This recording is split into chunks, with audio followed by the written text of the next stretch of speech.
Magandang araw! Ako si Binibining Michelle Bidig, ang guro nyo sa Pilipino. Ngayong araw, tayo ay magsasama-sama upang panoorin ng makasaysayang talumpati ni Manuel L. Quezon, ang ating ikalawang Pangulo, na nagbibigay diin sa kahalagahan ng wikang pambansa.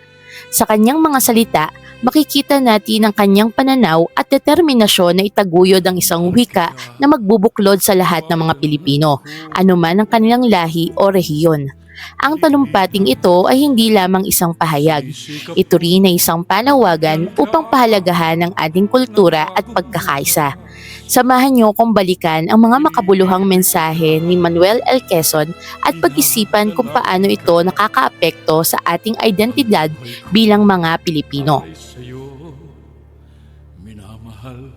Hindi ko nais na Kastila o Ingles ang maging wika ng pamahalaan. Kailangan magkaroon ng sariling wika ang Pilipinas. Isang wikang nakabatay sa isa sa mga katutubong wika. Nagmula ang karamihan ng mga suliranin o pagkukulang ng kasalukuyang nararanasan dito sa kawalan ng ating sariling wikang pambansa.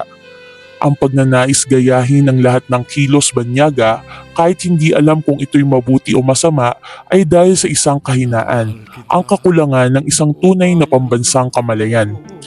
Hindi maaaring magkaroon ng pambansang kamalayan kung saan walang wikang ginagamit ng lahat. Naunawaan ko lamang kung gaano kahirap ang kakulangan ng wikang pambansa noong naging Pangulo ako. Ako ang Pangulo ng Pilipinas. Ako ang kumakatawan sa bayang Pilipinas at sa mga Pilipino. Ngunit kapag ako'y naglalakbay sa mga lalawigan at kinakausap ang aking mga kapwa mamamayan, kailangan ko ng tagapagsalin. Nakakahiya, hindi ba?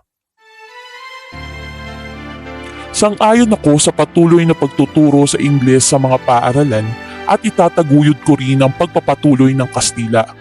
Subalit dumating na ang panahon upang magkaroon tayo ng isang wikang pambansa. Ang suliranin ay gusto ng mga Ilocano na Ilocano ang wikang pambansa, ang mga Tagalog, Tagalog, ang mga Bisaya, Bisaya. Ako ay Tagalog. Kung sasabihin ng mga dalubhasa sa iba't ibang wikang Pilipino na mangyan ang katutubong wikang pinakamainam gamitin, mangyan ang tatangkilikin ko higit sa ibang wika. Tagalog ang ginagamit namin sa pamilya, pero handa akong mag-aral ng Ilocano, Bisaya o ano pa mang ibang katutubong wika para lamang magkaroon tayo ng wikang ginagamit ng lahat.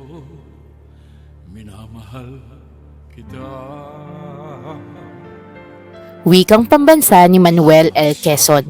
Muli ako si Binibining Che, huwag kalimutang i-like, i-subscribe at i-share ang aking YouTube channel para sa mga susunod na aralin sa Pilipino.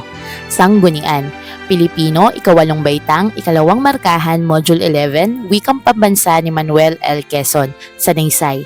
Unang edisyon 2020, inilathala ng Kagawaran ng Edukasyon, Dibisyon ng Lungsod ng Pasig.